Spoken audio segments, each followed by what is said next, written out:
अब कुछ खबरें तिजारत की दुनिया से। वजीर खजाना ने इक्तिसादी पेशरफ्त और कैपिटल मार्केटिंग्स में वापसी की ख्वाहिश का इजहार कर दिया। वजीर खजाना मोहम्मद औरंगजेब ने वाशिंगटन में JP मॉर्गन की सैनिटर मैनेजमेंट से मुलाकात की। मोहम्मद औरंगजेब ने वफद को रेकोटिक मंसूबे में पेशरफ्त से आगाह किया। वजीर खजाना ने मौशियत के अरूज और जवाल से बचने के लिए पायदार मौशी तरक्की की अहमियत पर जोर दिया। उन्होंने कहा कि पाकिस्तान के इक़्तिसादी इशारे दुरुस्त सिमत में गामजन हैं।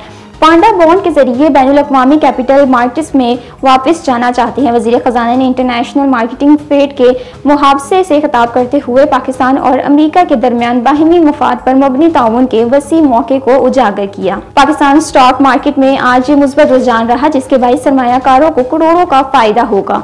कारोबारी हफ्ते के 5वें और आखिरी रोज स्टॉक एक्सचेंज में कारोबार के आगाज पर तेजी देखने में आई।